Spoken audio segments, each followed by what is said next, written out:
नमस्कार, आप देख रहे हैं न्यूज 21। आपके साथ मैं हूं ऋतिका पांडे। देश दुनिया की ताजा तरीन खबरों के लिए बने रहे न्यूज 21 के साथ। खबर है जहां एकलव्य आवासीय विद्यालय भर्ती परीक्षा के दौरान पकड़े गए मुन्ना भाई के खिलाफ पुलिस ने नए परीक्षा अधिनियम के तहत कार्रवाई शुरू कर दी है। केंद्रीय माध्यमिक शिक्षा बोर्ड की ओर से आयोजित इस परीक्षा में आरोपी डमी बनाकर परीक्षा देते हुए अजमेर के ख्वाजा मॉडल स्कूल में पकड़ा गया था। स्कूल प्रिंसिपल की ओर से सिविल लाइन थाना पुलिस को अभियोग दर्ज करवाया गया। इस अभियोग को पुलिस ने नए परीक्षा कानून के तहत दर्ज किया है और आज ख्वाजा मॉडल स्कूल प्रबंधन से पूरे मामले की जानकारी जुटाई है। अतिरिक्त पुलिस अधीक्षक महमूद खान ने बताया कि मामले की जांच नए कानून के तहत की जा रही है। ये देखिए, कल 17 तारीख को ये अभियोग दर्ज हुआ है। 17 तारीख को ये ERMS की एग्जाम थी कल, जो CBSE कंडक्ट करवा रहा था। तो कई सेंटर थे शहर में, उसमें ख्वाजा मॉडल स्कूल भी एक सेंटर था। वहाँ पे एक लड़का पेश हुआ, तो उसने जब सेंटर पे बायोमेट्रिक लिया गया तो दिल्ली कंट्रोल रूम पे सिग्नल आया कि ये जो लड़का है वो गलत है। उसके आधार पे उससे पूछताछ की तो उसने स्वीकार किया कि मैं जो दूसरा लड़का दिलसुख मीणा, उसका आधार कार्ड लेके और उसने मेरी फोटो यूज की है और मैं वो गलत कैंडिडेट था। उसके आधार पे ख्वाजा मॉडल स्कूल के जो केंद्राधीक्षक है, एग्जाम सुप्रिटेंडेंट हैं श्री राजीव अरोड़ा, उन्होंने ये अभियोग दर्ज करवाया है। और उसके आधार पर इस मुकदमे को दर्ज करके एक कालूराम मीणा है, ये निवासी मेहंदीपुर बालाजी का है, जो दिलसुख मीणा स्वाईमाधोपुर निवासी है, इसकी परीक्षा देने के लिए बैठा था। उसके आधार पे ये मुकदमा दर्ज किया है। और चूंकि ये नया जो परीक्षा अधिनियम राजस्थान सरकार का है, उस धारा 3/10 में, उसमें एडिशनल SP ही जांच अधिकारी होता है। अतः सिविल लाइन थाने में मुकदमा दर्ज करके और जांच की जा रही है और जैसी भी इन्वेस्टिगेशन से कार्रवाई होगी वो अमल में लाई जाएगी। कौन है आरोपी, कहाँ का रहने वाला है? मैंने बताया ना अभी आपको, ये कालूराम मीणा निवासी मेहंदीपुर बालाजी है। और इसी बीच खबर आ रही है अजमेर से, जहां अजमेर विकसित भारत संकल्प यात्रा के अंतर्गत मनोनीत विधानसभा अध्यक्ष वासुदेव देवनानी द्वारा छतरी योजना में विकसित भारत का संकल्प दिलाया गया। मनोनीत विधानसभा अध्यक्ष वासुदेव देवनानी ने विकसित भारत संकल्प यात्रा के छतरी योजना में आयोजित कार्यक्रम में कहा कि भारत को 2047 तक विकसित भारत बनाने के लिए प्रधानमंत्री नरेंद्र मोदी ने एक लक्ष्य हाथ में लिया है। इससे भारत में प्रत्येक नागरिक की भूमिका महत्वपूर्ण है।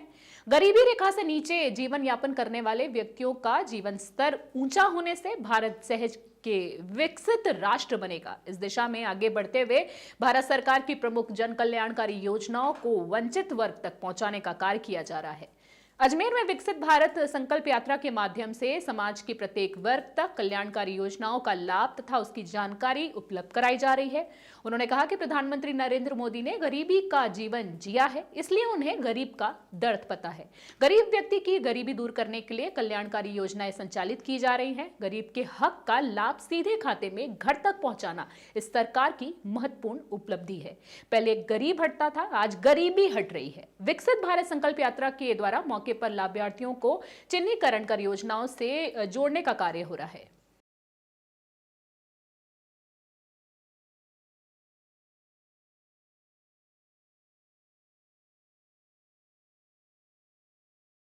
आज देश के यशस्वी प्रधानमंत्री, युग पुरुष, राष्ट्र पुरुष माननीय मोदी जी की जो एक विकसित भारत की कल्पना है, उसको लेकर के देश भर के अंदर 15 तारीख से जो हमने विकसित भारत संकल्प यात्रा प्रारंभ की है, जिसका आज अजमेर शहर के अंदर वार्ड 74 से श्री गणेश हुआ है, जिसमें इस प्रकार के कैंप लगेंगे। जो अंतिम छोर पर बैठा हुआ व्यक्ति है, उसको प्रधानमंत्री की जो मुख्य 17 योजनाएं हैं, जिसमें हर व्यक्ति को आवास भी हो, उसके जल के कनेक्शन की बात हो, उसको दवाई भी मिले, उसको वहाँ पे गैस के कनेक्शन के साथ स्वच्छता का शौचालय भी हो, और वह अपना जीवन की जो मूलभूत आवश्यकताएं हैं वह उसको मिले, रोजगार भी मिले, चाहे वो मुद्रा बैंक है, बाकी जो प्रधानमंत्री की योजनाएं जो छोटी छोटी 10,000 रुपये भी लेकर के अपने पाँव पे खड़ा हुआ है, ऐसी योजनाओं को लोगों को जहां भी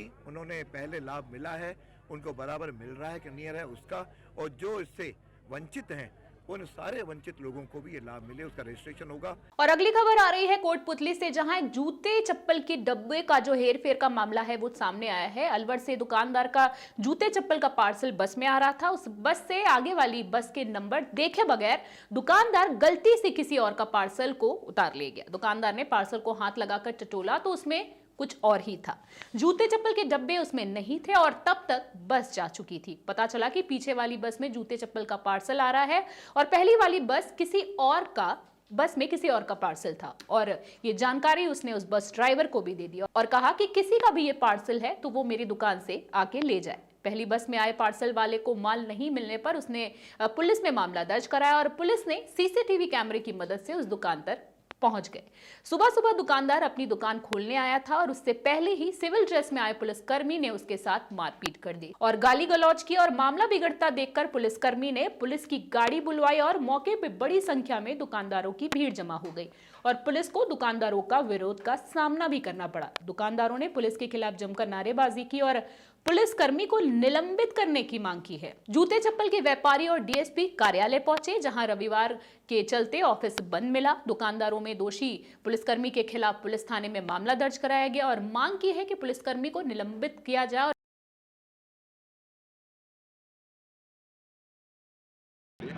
मैं एक फौजी भाई हूँ, ठीक है। हम भी बॉर्डर पे ड्यूटी देते हैं। हमको एसपी साहब से एक पर्सनल मांग है कि जितने भी पुलिस वाले हमारे भाई हैं, हम नहीं बोलते कि वो हमारे दुश्मन है, वो भी कि नाम है हमारी जनता की सेवा के लिए है। तो जितने भी पुलिस वाले हमारे भाई हैं वो कम से कम क्या नाम है अपने प्रॉपर ड्रेस में रहें। ये नहीं कि बिहार पुलिस की तरह नीचे गमछा पहन लिया, नीचे चप्पल में आ रहे, लेटरिन में से निकल के स्लीपर पहन के पहुंच गए ड्यूटी पे। क्योंकि ये मेरा भाई है जिसको पुलिस वाले ने थप्पड़ मारा है, ठीक है। मैं एक फौजी हूँ, पुलिस वाले ने थप्पड़ मारा है। अगर ये हाथ की हाथ, अगर ये सभ्य इंसान नहीं होता, अगर हाथ की हाथ उसके पुलिस वाले भाई पे हाथ उठा देता, क्योंकि वो तो सिविल ड्रेस में है। हमको क्या पता ये पुलिस वाला है, प्रॉपर उनके पास आई कार्ड हो, प्रॉपर क्या नाम है यूनिफॉर्म हो, तो ये भी तो पता चले कि भाई वास्तव में ही ये क्या नाम है पुलिस वाला सिविल ड्रेस में आए, स्लीपर चप्पल पहन के आते मारपिटाई स्टार्ट कर दी। अगर ये भी हाथ के हाथ रिप्लाई में कुछ मारपिटाई कर देता तो उनके और हमारे ऊपर कुछ दिक्कतें आती नहीं आती। ये सब चीजें गलत है। एसपी साहब से हमारी मांग है कि जब पुलिस वाला भाई हमारा जो भी हो प्रॉपर ड्रेस में रहे, आई कार्ड अपने पास में रहे। और इसी बीच अगली खबर है, जहां जिले में चल रही समान परीक्षा केंद्रों पर सोमवार को जिला शिक्षा अधिकारी माध्यमिक शिक्षा के अधिकारियों ने बाप ब्लॉक की विभिन्न स्कूल का औचक निरीक्षण किया है। जिला शैक्षिक प्रकोष्ठ अधिकारी सोनाराम जानी ने बताया कि डीओ फलौदी राजेंद्र प्रसाद शर्मा व सदस्य विनोद कुमार पुरोहित ने बाप ब्लॉक की हिंडल गोल, सीनियर बाप, सावरगांव, नोक, बिखेटा गांव, मांडली, रावरा, रानेरी विद्यालयों में चल रही परीक्षा केंद्रों का निरीक्षण कर अन्य व्यवस्थाओं का जायजा भी लिया। और इसी बीच अगली खबर अजमेर से आ रही है, जहां गेगल थाना पुलिस ने बड़ी कार्रवाई की है, जहां एक जानलेवा हमले के आरोपी को पुलिस ने गिरफ्तार किया है। पुलिस ने आरोपी को न्यायालय में पेश कर जेल भिजवाया है और भुजोल निवासी 21 वर्षीय सुनील गुर्जर को गिरफ्तार कर कार्रवाई में पुलिस टीम जुट गई है। पुलिस टीम के एसआई विश्रम लाल, कांस्टेबल ऋषेंद्र सिंह और सर्वेश्वर का विशेष योगदान रहा। और इसी बीच अगली खबर आ रही है बहरोड से, जहां बहरोड किसानों को रात में बिजली देने वाले एवं जनता की वीसीआर काटने के विरोध में बहरोड पूर्व विधायक आरजेएस प्रमुख बलजीत यादव का एक्सियन ऑफिस का घेराव किया। उन्होंने बहरोड विधानसभा पहले की तरह दिन में बिजली देने की उनसे मांग की गई है, जहां जयपुर के बिजली विभाग के उच्च अधिकारियों ने फोन पर आश्वासन दिया है कि बहरोड विधानसभा में पहले की तरह दिन में बिजली दी जाएगी। और इसी बीच अगली खबर है बूंदी से, जहां शहर में 4 दिन पहले पुलिस कांस्टेबल पर जानलेवा हमला करने के मामले में कोतवाली थाना पुलिस ने 6 आरोपियों को गिरफ्तार करने में बड़ी सफलता हासिल की है। इन सभी आरोपियों में आपसी रंजिश के चलते हेड कांस्टेबल के परिवार पर हमला किया था, जिसमें हेड कांस्टेबल की और उनकी पत्नी और उनके बेटे गंभीर रूप से घायल हुए।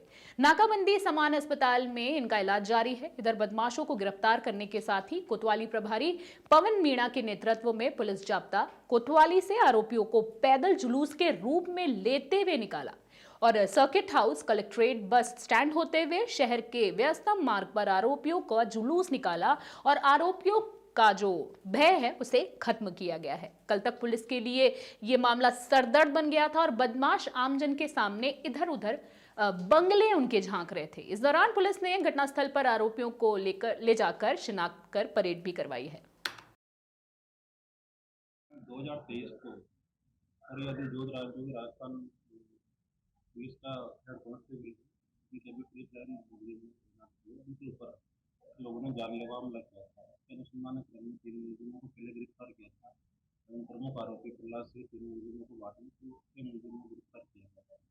जिनको आज न्यायालय में पेश किया गया था, उनको जेल में भेजा जा रहा है। इस दौरान हमने उनको पैदल जिन इलाकों से घटनास्थल पर गए थे, इलाकों से पैदल भर्ती करवाई गई। सभी चार आरोपियों पर क्या कारण था सर? प्रथम दृष्टया तो कारण ये सामने आ रहा है कि प्रहलाद और फरियादी का पुत्र दोनों आपस में मित्र थे। इनके प्रॉपर्टी डीलिंग का काम किया करते थे। जो प्रॉपर्टी का मामला था उसमें प्रहलाद ने फरियादी के पुत्र को शामिल नहीं किया। बाबत आपस में उनके रंजिश हो गई थी। लेकिन फरियादी के पुत्र ने भी दूसरे को फोन करके बुलाया था, बात करिए बहुत इस दौरान लड़ाई बढ़ने पर इस तरह का इन्होंने उन पर हमला कर दिया। और इसी बीच अगली खबर है बूंदी से, जहां तालेड़ा उपखंड क्षेत्र में 18 दिसंबर को जिले डाबी में दलित आदिवासी भील समाज के एक व्यक्ति की हत्या के प्रकरण में पीड़ित परिजनों ने भील समाज द्वारा अतिरिक्त जिला कलेक्टर को ज्ञापन दिया है। ज्ञापन के माध्यम से पीड़ित मृतक की पत्नी ने बताया कि गोरूलाल भील के हत्यारों को फांसी की सजा दी जाए, क्योंकि ये इरादतन हत्या का मामला है। और साथ ही मृतक की पीड़ित पत्नी को 50 लाख रुपए की राशि की आर्थिक सहायता एवं पत्नी को सरकारी नौकरी दिलवाने की मांग भी की है। सरकार के द्वारा 5 दिवस के भीतर मांग को नहीं मानने पर प्रदेश स्तरीय सर्व भील समाज द्वारा सड़कों पर उतरकर उग्र प्रदर्शन किया जाएगा, जिसके लिए आगामी सरकार व प्रशासन जिम्मेदार होगा। ज्ञापन के दौरान रामदयाल मीणा, गोवाला, श्रवण रामेश और राजू, प्रभु रतनलाल, धन्नालाल, धनराज, राधेश्याम, देवराज और कैलाश समेत समाज के अन्य लोग भी मौजूद रहे। और इसी बीच अगली खबर आ रही है जोधपुर से, जहां बड़ा राम द्वारा सूरसागर में 27 दिसंबर से बरसी उत्सव व सत्संग समारोह आयोजित किया जाएगा। प्रतिवर्ष पौष मास के दौरान ब्रह्मलीन संतों की स्मृति में आयोजित होने वाले इस 30 दिवसीय बरसी उत्सव में देश भर से संत और श्रद्धालु भाग लेंगे। कार्यक्रम के बैनर का विमोचन आज बड़ा राम द्वारा के महंत संत डॉक्टर रामप्रसाद के सानिध्य में किया गया। संत डॉक्टर रामप्रसाद महाराज ने बताया कि राम स्नेही संप्रदाय खेड़ापा के वर्तमान पीठाचार्य पुरुषोत्तम दास महाराज के पावन सानिध्य में 27 दिसंबर से 25 जनवरी तक बरसी उत्सव व सत्संग समारोह आयोजित किया जाएगा। समारोह के तहत होने वाले अखंड नाम जाप, संतवाणी पाठ, श्रीमद् भगवद कथा, संतवाणी आधारित सत्संग की तैयारियां शुरू हो गई हैं। बड़ा राम द्वारा परिसर में अभय सत्संग मंडप पंडाल तैयार किया जा रहा है। उन्होंने बताया कि उत्सव के प्रथम सप्ताह में 30 दिसंबर को ब्रह्मलीन विरक्त संत परसराम और संत हरसुख दास का बरसी उत्सव मनाया जाएगा।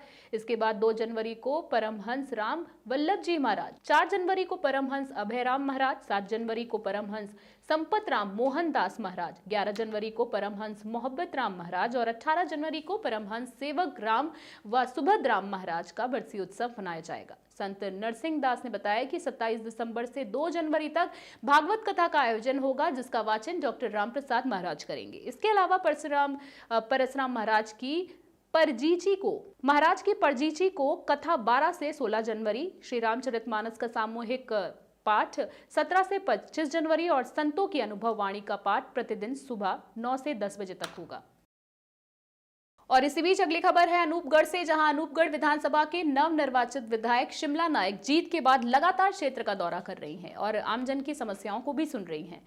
विधायक शिमला नायक के द्वारा ग्रामीण क्षेत्र का भी दौरा किया गया। दौरे के दौरान गांव के 4 एमडी और 2 एमडी के ढाणियों के ग्रामीणों ने विधायक शिमला नायक को विभिन्न समस्याओं से अवगत करवाया है। ग्रामीणों ने विधायक शिमला नायक से सड़क निर्माण, राजकीय उच्च प्राथमिक स्कूल को शुरू करवाने की मांग मुख्य रूप से की है। विधायक ने सभी ग्रामीणों को शीघ्र ही समस्याओं की समाधान की आश्वासन भी दिया है।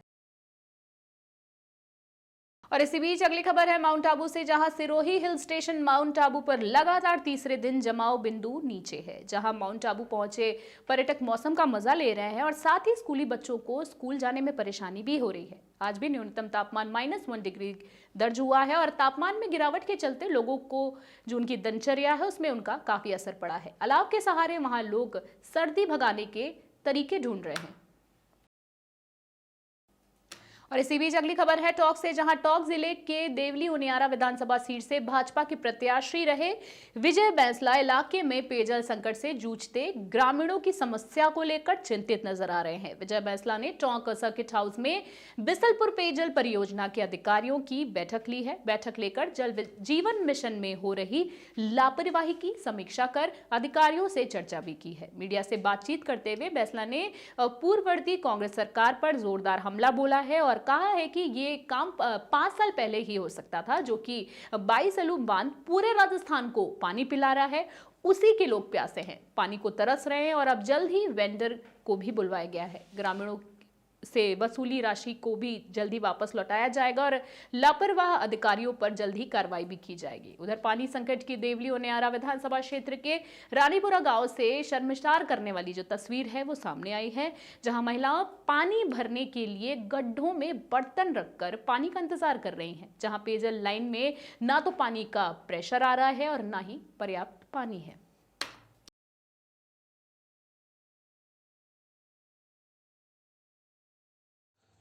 ये पेयजल के पानी की समस्या पर आप क्या कहना चाह रहे हैं? 88 हेडपम्प से पूरा गांव में ये एक ही हेडपम्प से, वो भी 8 महीना से खराब पड़े हुए। जैसे 2 बार कंप्लेंट करती हूँ कि मांडा क्लास जो पाइपलाइन आ रही है, टंकी बनी हुई है, वह भी 8-9 महीना से वह भी खराब और पड़ेगी। घर में आपके मटकियों में पानी ले रहे हैं, ये स्थिति गंभीर है, इस पे क्या बोलना चाहोगे आप? सब पानी यो भी 2-5-10 दिन 15 दिन से अब लगे तो ना पहले यो भी ना हो, और लाइट आता ही यो भी बंद हो जाओ। आज तो 400 रुपये का संभावना न करे आदमी की, तो गांव वाले की पानी को काहे पानी नहीं को कतई है छे यो शा नहीं रोज ही बरोज दे मटकी पानी बस काय नाव 300 के आज पानी कती दे रहा हो जो तोर सी देरी आवती है तो सब रे तामुंडा गाड़ी किसो गांव से कौन को यो गांव किसो से बजेगढ़े ये पानी भर रहे हैं इस प्रकार बर्तनों में, बस इतना सा पानी भरने में आए, जबकि पेयजल योजना अधिकारी कहते हैं कि हम 80 लीटर एक परिवार, एक घर को, एक व्यक्ति को देते हैं। देखिए सर, आज किस तरह की मीटिंग का आयोजन किया गया, क्या क्या मीटिंग में हुआ है? देखो, पूरे देवली उनियारा में पीने के पानी की बहुत बड़ी समस्या है, जबकि यहाँ से पूरे जयपुर और अजमेर को पीने का पानी दिया जाता है और यहाँ के लोग प्यासे मर रहे हैं। तो आज भवानी जी जो जल जीवन मिशन देख रहे हैं, उनके साथ आज पूरी टीम के साथ आज मीटिंग हुई, जिसमें हमने इसका बीसलपुर, टोंक, उनियारा, देवली का जो पानी की पेयजल का जो इशू है उसका स्टेटस अपडेट लिया। कितनी टंकियाँ बन गई, कितने पाइप बन गए, कौन कौन से गाँव में पानी पहुँच गया, पहुँचने वाला है, कहाँ पर पाइप पहुँच गए हैं, कहाँ पर पानी नहीं पहुँच पाया, केवल पाइप पहुँचे, उनकी बात चर्चा करी। और अफसोस इस बात का है कि ये सितंबर तक होना था, लेकिन ये किसी कारण से नहीं हो पाया। तो हम लोग सब मिल कर के एज अ टीम इसको मार्च तक पूरा करने का पूरा प्रयास करेंगे कि हर एक गांव में, देवली उनियारा के हर एक गांव में मार्च 2024 तक पीने का पानी पहुंच जाए। देखिए सर, पीने का पानी गांव-गांव तक पहुंचे, इसको लेकर आज मीटिंग में किस तरह के इंस्ट्रक्शन दिए गए? बहुत इंस्ट्रक्शंस नहीं है, तो टीम वर्क की बात है, कि इंस्ट्रक्शंस वाली बात नहीं है, मिलके काम करने वाली बात है। हमारी भी एक्सपर्टीज़ है इतने सालों की, वो हमने दी, इनकी एक्सपर्टीज़ हमने ली, सिनर्जाइज करके काम करना है, वेंडर्स के साथ मिलके काम करना है और गांव वालों के साथ मिलकर के काम करना है। सानड्डी ब्राह्मण समाज के चुनाव गायत्री धाम मंदिर परिसर में आयोजित किए गए। चुनाव में जिले भर से सानड्डी ब्राह्मण समाज के समाज बंधु शामिल हुए हैं और अध्यक्ष, उपाध्यक्ष, कोषाध्यक्ष के साथ मंत्री पद के लिए चुनाव आयोजित किए गए हैं, जिसमें सर्वसम्मति से दुर्गा लाल शर्मा की दूसरी बार समाज के जिलाध्यक्ष निर्विरोध निर्वाचित किए गए। साथ ही उपाध्यक्ष पद पर बाल किशन शर्मा, मंत्री पद पर गोपाल शर्मा, कोषाध्यक्ष पद पर मुरारी लाल शर्मा को निर्वाचित किया गया है। सभी समाज बंधुओं ने माला पहनाकर उनका स्वागत किया और बधाई भी दी। इस दौरान मीडिया से बातचीत करते हुए जिलाध्यक्ष दुर्गा लाल शर्मा ने समाज के हितों में बेहतर काम करने और का संकल्प दोहराया है और गरीब बच्चों को शिक्षा के लिए नवाचार करने की बात भी कही है। दूसरी बार अध्यक्ष बने, किस तरह की चुनौतियां हैं यहाँ के, तो किस तरह का चुनाव कार्यक्रम रहा? चुनाव कार्यक्रम बहुत रहा, समाज के बंधुओं का अच्छा सहयोग मिला। चारों पदाधिकारी पूरी कार्यकारिणी निर्वाचित हुई है, ये इनका एहसान है, समाज का आशीर्वाद है, ये मेरे लिए बहुत बड़ी बात है। क्या लग रहा है अब दूसरे चरण के अंदर किस तरह का कामकाज समाज के लिए? इस चरण में जितना काम जो बाकी रह गया है ना, हम पूरी कार्यकारिणी कोशिश करेंगे कि इसमें सारा कार्यक्रम पूरे समाज के मार्गदर्शन में सरकार समाज के मार्गदर्शन में जितने भी काम पेंडिंग है कोशिश करेंगे पूरी कि वो बिल्कुल सफल हो सब। और इसी बीच अगली खबर टोंक से आ रही है, जहां टोंक में ईंट के भट्टे में काम करने वाले मजदूर की मौत का मामला सामने आया है। विजयगढ़ से बंथली वाले रास्ते पर एक युवक का शव मिला है, जहां सूचना पर दूनी पुलिस मौके पर पहुंची।